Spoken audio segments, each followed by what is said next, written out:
Selam dostlar, Sovyet Yolculuğu kanalımıza hepiniz hoş geldiniz. Yolculuğumuzun bu durağında sizlere Sovyetlerdeki Türkçü ayaklanma olarak bilinen Basmacı hareketini anlatmak istedim. 20. yüzyılın başında dünya tarihin en büyük kırılmalarından birine tanıklık ediyordu. Birinci Dünya Savaşı'nın yarattığı büyük yıkım, imparatorlukların çözülmesi ve devrimler zinciri ardı ardına geliyordu. Tüm bu süreçte Rus İmparatorluğu'nun yıkılmasıyla Orta Asya'da derin bir güç boşluğu doğurmuştu. 1917 Ekim Devrimi sonrasında kurulan yeni Sovyet iktidarıyla işçi ve köylüler yalnızca Moskova veya Petrograd gibi büyük şehirlerde değil, eski imparatorluğun tüm coğrafyasında kendi sınıf çıkarlarına yönelik yeni bir düzen kurmaya çalışıyordu. Rus İmparatorluğu'nun hakim olduğu coğrafyalardaki en karmaşık bölgelerinden biri ise Türkistan bölgesiydi. Günümüzde Basmacı hareketi olarak bilinen olaylar zinciri de işte tam olarak bu tarihsel kırılmanın ortasında şekillendi. Basmacı hareketi Sovyet tarih yazımında genellikle karşı devrimci silahlı grupların birleşik hareketi olarak değerlendirilir. Bu hareket tek bir merkezden yönetilen örgütsel bir yapıdan ziyade farklı yerel güçlerin, aşiretlerin, dini çevrelerin ve eski yönetim elitlerinin farklı hedeflerle bir araya geldiği geniş bir dalgalanma olarak ortaya çıkmıştı. Ancak tüm bu çıkar gruplarının ortaklaşan tek bir amacı vardı: sosyalist devrimi yok etmek. İşte bu sebeple dünyadaki tüm sosyalistler bu isyana karşı devrimci silahlı grupların birleşik hareketi adını verir. Aslında zaten kendilerini de böyle tanımlamışlardır, çünkü sosyalist devrime karşı olmakta ortaklaşmışlardı. Sovyet iktidarının ilk yıllarında çeşitli bölgelerde yaşanan bu ayaklanma silsilesi sadece bir askeri çatışma değil, aynı zamanda yeni bir toplumsal düzenin inşası ile eski yapının dirençleri arasındaki tarihsel bir gerilimdi. Gelin hep birlikte Basmacı ayaklanmasının tarihsel süreçlerine daha ayrıntılı bir göz atalım.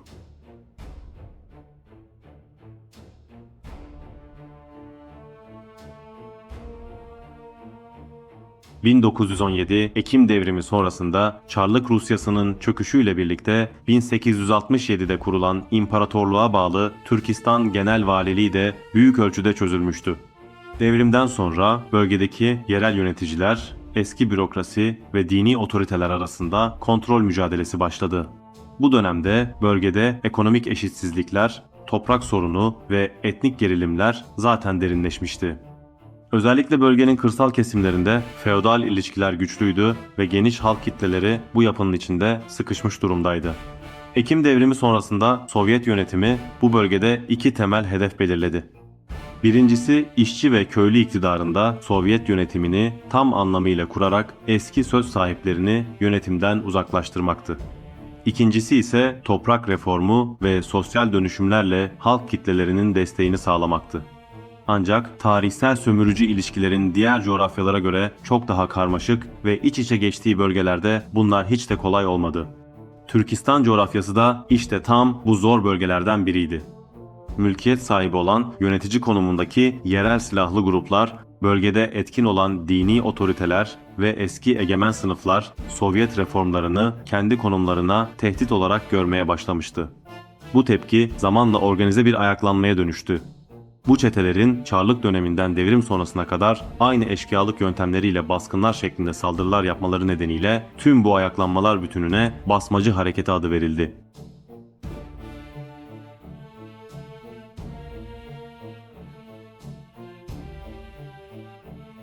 Basmacı ayaklanmacıları dağlık bölge olması nedeniyle özellikle Fergana Vadisi çevresinde faaliyetler göstermişlerdir ve bu bölge hem stratejik konumu hem de nüfus yoğunluğu nedeniyle çatışmaların en sert yaşandığı alanlardan biri haline gelmiştir. İsyancı grupların iç yapısına baktığımızda farklı grupların yer aldığını görürüz. Bir kere ilk başta bölgedeki söz sahibi aşiretlerin liderleri en ön plandaydı ve bu feodal ağların emirleriyle hareket eden insanların yer aldığı feodal ilişki ağları mevcuttu. Bu yapılar Basmacı hareketinin en temel yapısını oluşturmuştur. Bunun yanında yine bu feodal söz sahibi kişilerle paralel hareket eden ve yerel iktidarlarda söz sahibi olan dini otoriteler de isyanın şekillenmesinde büyük rol oynadı. Diğer yandan eski Çarlık döneminden kalan bazı subaylar da Sovyet reformlarına karşı çıkan yerel elitler arasındaydı.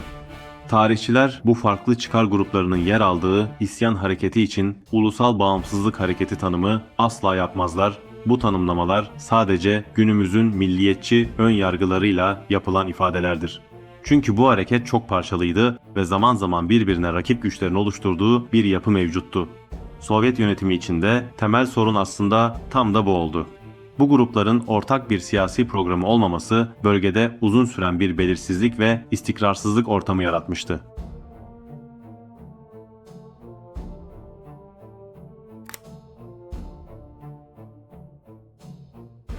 Sovyet hükümeti Orta Asya'daki durumu tıpkı diğer benzer durumlarda olduğu gibi meseleyi yalnızca askeri bir mesele olarak değil, aynı zamanda sosyal ve ekonomik bir dönüşüm sorunu olarak ele almıştı. Basmacılarla mücadele sürecinde önemli komutanlar görev aldı. Bunlardan biri de Rus İç Savaşı döneminin önde gelen askeri figürlerinden Mihail Frunze'ydi. Frunze, bölgedeki mücadelelerin sadece askeri baskı yöntemleriyle değil, aynı zamanda yerel halklarla, yani işçi ve köylülerle ilişkiler kurularak yürütülmesi gerektiğini savunuyordu. Bu amaçla basmacılara karşı mücadele stratejisini birkaç temel unsur üstüne kurmuştu. Sömürücülere ait silahlı yapıların tümden dağıtılması, yerel işçi ve köylülerin iktidarda olduğu Sovyet yönetimlerinin kurulması, toprak reformlarının uygulanması ve eğitim sağlık hizmetlerinin bölgede yaygınlaştırılması mücadelenin en temel yaklaşımları oldu. Bu yaklaşımlar zaten Sovyetler Birliği'nin her yerde uyguladığı genel devlet inşa modelinin de bir parçasıydı. Bu politikalar sayesinde basmacı grupları gitgide zayıfladı ve merkezi bir koordinasyon hiçbir zaman kuramadı. Farklı bölgelerde farklı liderlikler ortaya çıktı ve bu durum hareketin sürdürülebilirliğini zayıflattı.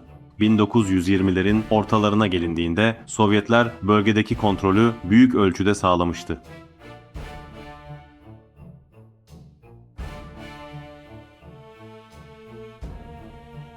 Sovyet yönetiminin Orta Asya'da kalıcı hale gelmesinde sadece askeri operasyonlardaki başarılar değil, aynı zamanda başarılı toplumsal dönüşümler ve reformlar da belirleyici olmuştur. Toprak reformlarıyla birlikte büyük arazi sahiplerinin eski gücü kırılmış ve yoksul halk toprak sahibi olmuştu. Eğitim sisteminin yaygınlaştırılması sayesinde okuryazarlık oranı keskin bir şekilde yükselmiş ve bu politikalarla paralel olarak bölgedeki kadınların toplumsal hayata katılımı hızla artmıştı. Tüm bu adımlar bölgedeki sosyal yapıyı hızla değiştirmiş ve eski cehalet ortamı kırılmıştı. Bu süreç halk tarafından olumlu karşılanırken basmacı gruplarında ise huzursuzluk yaratmaya devam ediyordu. Çünkü bu gelenekçi gruplar ne halklardaki eğitim düzeyinin artmasını istediler ne de kadınların görünür olmasını. Ancak Sovyet yönetimi ekonomik planlamalar neticesinde de bölgeyi daha merkezi bir kalkınma alanı yapmayı başarınca basmacı hareketi giderek zayıfladı ve 1930'lara gelindiğinde büyük ölçüde etkisini kaybetti.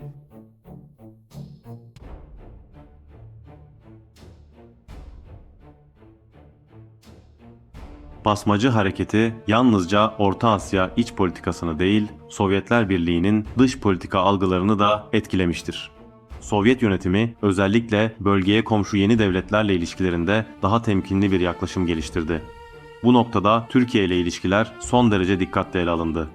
Daha önce hazırladığımız 1922 Türkiye-Sovyet Büyükelçilik krizi videosunda da vurguladığımız gibi Sovyet yönetimi ileride Türkiye'yi kuracak olan Ankara hükümetine yönelik ilk yıllarda güven sorunları yaşamıştı.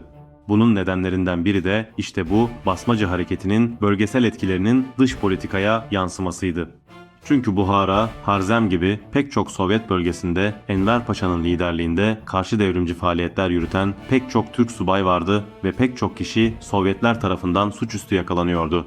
Örneğin Mart 1922'de Ankara hükümetini temsil eden bir elçide basmacı lideri Enver Paşa'ya gönderilmek üzere bir mektup bulunmuştu. Tüm bu nedenler neticesinde Türkiye ile güvenlik sorunları yaşanıyor, Anadolu hükümetini temsil eden tüm elçiler Sovyet sınırlarından geçerken yoğun aramalara maruz kalıyor ve o dönem Türk elçilere genel anlamda şüpheli yaklaşılıyordu. Dolayısıyla o dönem Enver Paşa'nın bölgeye gidip insanları kışkırtarak basmacı hareketine somut destekler vermesi ve hatta hareketin liderlerinden biri olması Türkiye-Sovyet ilişkilerinin önemli bir kırılma noktası olmuştur. Sovyetler, Ankara hükümetinin Enver Paşa'ya destek verdiğinden şüphelendiği için her türlü girişime kuşkuyla bakmıştır. Dolayısıyla basmacı hareketi iki ülke arasında diplomatik sorunlar çıkmasına yol açmıştır. Evet dostlar, Basmacı hareketi, Sovyet tarihinin en karmaşık iç güvenlik ve toplumsal dönüşüm süreçlerinden biri olarak tarihteki yerini almıştır. Bu olaylar zinciri tarihçiler tarafından yalnızca bir isyan ya da askeri çatışma olarak değil, aynı zamanda eski imparatorluk yapısından modern devlet inşasına geçişin sancılı bir örneği olarak değerlendirilir. Çarlık İmparatorluğu'nun çöküşüyle ortaya çıkan siyasi boşluk, Sovyet iktidarlarının kuruluşlarıyla yepyeni toplumsal ve idari yapıların inşasına dönüştü. Bu dönüşümler doğal olarak her büyük tarihsel kırılmada olduğu gibi eski egemenlerin dirençleriyle karşılaştı. Basmacı hareketi de bu dirençlerden biri olarak ortaya çıktı. Ancak çıkar gruplarının oluşturduğu parçalı yapısı, ortak hedef etrafında birleşememeleri ve Sovyet yönetiminin toplumsal reformlarla kurduğu yeni düzen bu hareketin etkisini giderek azalttı. Basmacı ayaklanmaları dönemi yalnızca askeri çatışmalar süreci değil, aynı zamanda Orta Asya toplumlarının modern Sovyet yapısına entegrasyonunun başlangıç aşamalarından biri olarak değerlendirilir. Umarım basmacı hareketini konu aldığımız bu videomuz sizlere yararlı olmuştur. Eğer anlattıklarımız Sovyetler Birliği'nin Orta Asya'daki dönüşümünü daha iyi anlamanıza katkı sağladıysa başka benzer tarihsel olayları da birlikte inceleyebiliriz. Hangi konuyu işlememizi istiyorsanız videoya yorum olarak belirtmeniz yeterli. Bir sonraki videoda görüşmek üzere, şimdilik hoşça kalın, dayanışmayla kalın.